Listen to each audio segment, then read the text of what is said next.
Now, once we are done entering the building and we are okay with the geometry, then the next step which we will take is to create the load cases and the load combinations. Once we create these, then we can start entering the actual loads inside these load cases. So to create load cases, we go to the analysis and design menu at the top. And inside the analysis and design menu, you've got lots of options. But somewhere in the middle over here is the load case menu. And if I click this arrow, there are several options under that, and we'll talk a bit about them. But the one you will use the most probably is create and edit load cases and combinations from here. So if I press this button, this dialog box appears on the screen. And this dialog box has 4 tabs. One is for creation of load cases. One is for creation of load combinations. There's another one for creating response spectrum cases. And then there's a dynamic load patterns tab as well. So let's begin by let's start by discussing the load cases. Now, COMOSYS will provide you with one default load case to begin with. Even with a clean new model, it's called default. The moment you select it, its information is given over here. So the name is default, and if I want, I can immediately change this name to something else. I can call it dead. I can call it whatever. It's just a name. We can have a comment with it.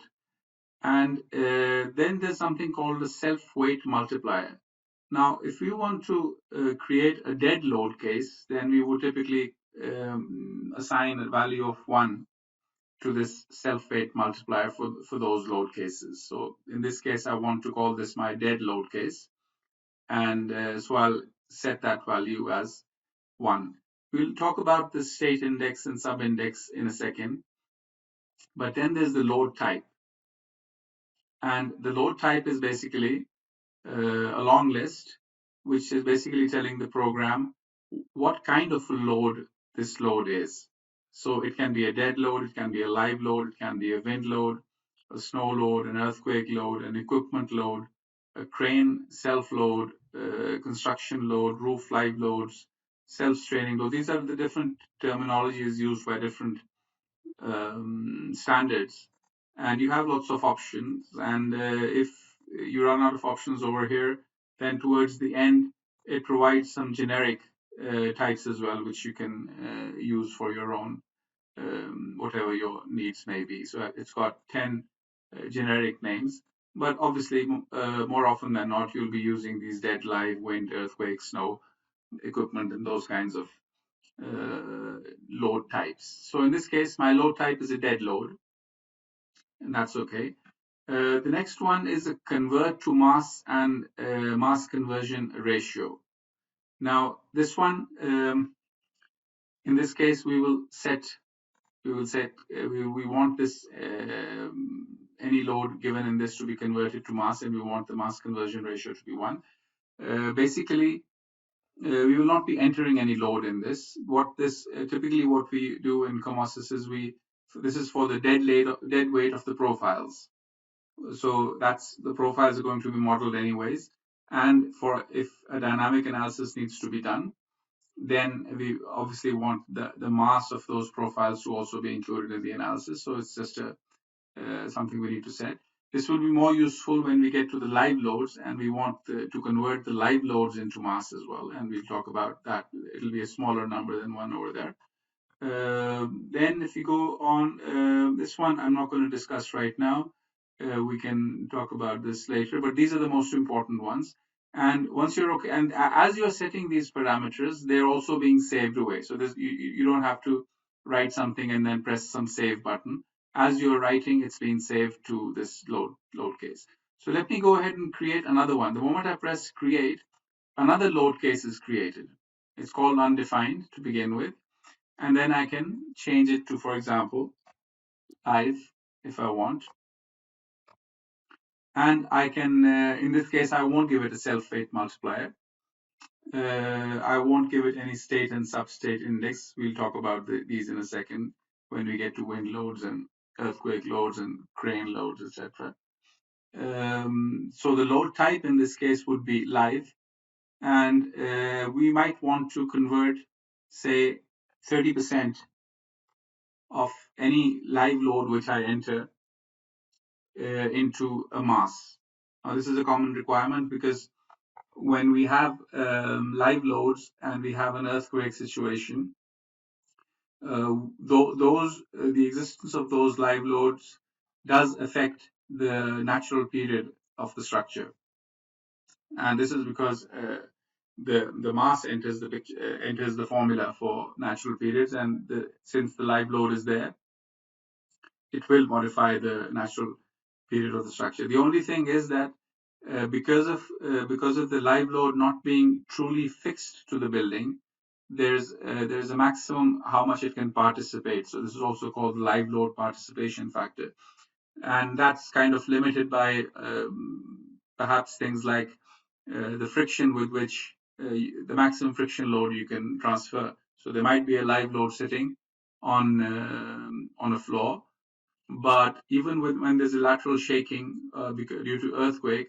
the maximum amount of lateral load which it can transfer to the floor is obviously limited by the friction between the source of that live load object and the floor itself.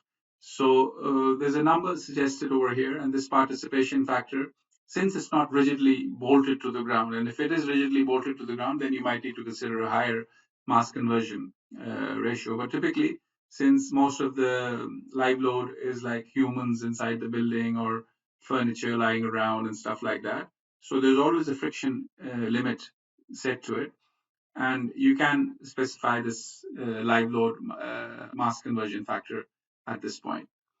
Now, like I said, as you're writing these things, they're being saved away into the live load case, and I can continue to say create, and another one is created.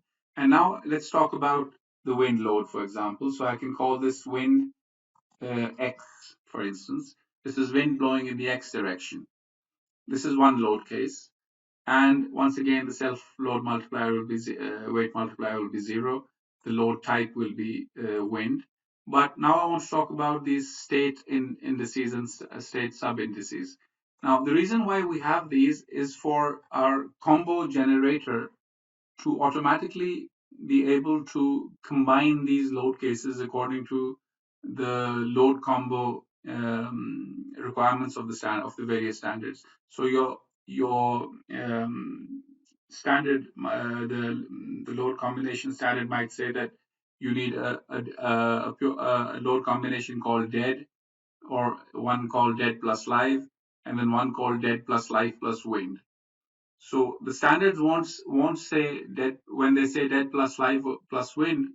That is all they will say. They will not say dead plus live plus wind X, dead plus live plus wind Y, dead plus live plus wind minus X, and dead plus live plus wind minus Y. Those when they say dead plus live plus wind, they imply that all the four possible cases in which wind can blow will be included in different load combinations under that general heading of dead plus live plus wind, for example. Similarly, earthquake also can be divided typically into four. So earthquake in the X direction, earthquake in the minus X direction, or earthquake in the Y direction and minus Y direction, etc. But there could be even in the case of wind, we typically divide it into four. But in the case of or earthquake, also we typically divide it into four. And what this means is that when the wind in the X direction is blowing, then the wind in the minus X direction is not blowing, or the wind in the Y direction is not blowing, or the wind in the minus Y direction is not blowing. So when one of these four loads is actually happening, is being applied to the building, the other three are not happening. And when the second one is happening, then the first and the third and the fourth are not happening, and so on and so forth. This phenomena of a particular load being present or absent in certain situations is handled by using these state indices and substate indices. So as we continue, we'll talk about the example. Let me just create the four loads first, and then I'll show you how we deal with that. So we could create another one and call it wind minus x. I'm just going to call it mx. I'm going to give it the same type of wind one. Then I'm going to create another one called wind y, for instance. This is also a wind load. And then I'm going to create another one called wind minus y, and this is also of the type wind. Now I've created these four load cases: wind x, wind minus x, wind y, and wind minus y. But now I'm going to set their indices and sub-indices. Now, in this case, for example, what I will do is I will, let's say, call this wind x with a state index of 0 and a sub-index of 0 as well. But for the minus x one, I will keep the state index the same, and this one I will change the sub-index to 1. And for the y1, I will keep the state index to be 0 again, but the sub-index will now become 2. And for the minus y1, I will once again keep the state index to be 0 and the sub-index to be 3. So what have I done? I've created Windex with a state index and sub-indices of 0, 0. Then it's 0, 1. Then it's 0, 2. And then it's 0, 3. What this will tell COMOSYS when it begins to generate the load combinations automatically, and there are options to which we will talk about in a minute, to create load combos manually, and you can basically do whatever you want over there. But there are options of creating load combos automatically using these load cases. So how do you tell COMOSYS that when you let's say I have a generic load combination of dead plus live plus wind, and these are my load cases, how does it combine? So does it say dead plus live plus wind x plus wind minus x plus wind y and plus wind minus y? Or does it say dead plus live and then one of these? And then dead plus life and another one of these, and then dead plus life and another one of these. This is where these indices and sub-indices come in handy. If I set them up like I have set them up over here, then what it will do is when you run the load combo generator, which we'll talk about later, what it will do is it'll create dead plus life plus wind x as one load combo. It's going to create dead plus life plus wind minus x as a separate load combination. Dead plus life plus wind y as a separate one, and dead plus life plus wind minus y as a separate one. And the reason for that being is that it will basically go through the sub-indices loop to create several ones. For each 0 state index, it will create 0, 1, 2, 3, 4 different load combinations. Now you might be thinking, why do we need the state index? Why not just have this sub-index and it'll go from 0 to 3 and you'll create the 4 combinations? Where was the need to have a state index? And the reason for that is that this same method of using state indices and sub-indices is not just used for wind loads and for earthquake loads, but also for things like, for example, crane loads. So what if you had a situation in which you had, say, 3 cranes running inside a hall? And each crane number 1 could be at 20 different locations, and crane number 2 could be at another 20 different locations, and crane number 3 could also be at another 20 different locations in that hall or in some other hall or whatever. Now in that case, if you had 3 cranes, and the first crane for the first crane you would have 20 load cases. Each load case would represent each location where it can be. And then for the second crane, you will have another 20 load cases. And for the third crane, you will have another 20 load cases. But the difference from the example we just did would be that for the first crane, the state index would be 0 and the sub-indices would go from 0 to 19. You can make them go from 1 to 20 as well. 0 is just a starting number. You can start from 1. Basically, all they need to be is different from each other. So for the first crane, you will have a state index of 0 and then sub-indices running from 1 to 20 or whatever. And for the second crane, your state index will not be 0. Your state index will be 1. And then once again, your sub-indices will run from 1 to 20. And then for the third crane, your state index will now be 2. And your sub-indices will run from 1 to 20. And what that will tell, because these cranes are simultaneously existing inside that hall at the same time. The only thing is that uh, one crane cannot be at two places at the same time, but all three cranes will be at some places all the time. So what this will tell is that use state index 0 and you use one of the sub indices for state index 0 in the combo. So let's say we had a combo of dead plus live plus crane loads, for example. So it would say dead plus live, and then one one sub index from the first crane plus one sub index from the second crane, and then one sub index from the third crane.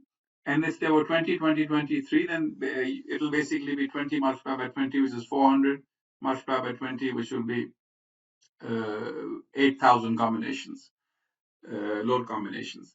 Obviously, that's a large number, and you need to think about whether you want to use every specific step of that crane or you want to use certain critical ones. So you might decide not to divide it into 20 steps, but maybe to divide it into 3 or 4 locations where the crane can be, with using some rule of thumb for the maximum results or something like that. But the point being that if you want the load combo generator to automatically generate, even if you have 5 locations for each crane, and we have 3 cranes, that's 5 into 5 into 5, that's 125 load combinations. But you want those load combinations to be generated automatically. You don't want to trudge along and enter each 125 and then make a mistake. So this is where these indices and sub indices are extremely useful. And all you need to do is define your load cases. So defining 15 load cases, 5 each for each crane, is a lot easier than defining 125 load combinations. Similarly, if it was like 10 steps for each crane, 10 locations for each crane, you would define 30 load cases. But then 1,000 load combinations will be generated automatically, 10 into 10 into 10, depending on the combination of the sub indices. So this is where your sub indices really come in extremely handy. So I have my dead load in there, I have my wind X, I have my wind minus X. We can continue this with earthquake loads and this and that, but this is basically to give you an idea how you enter your load cases.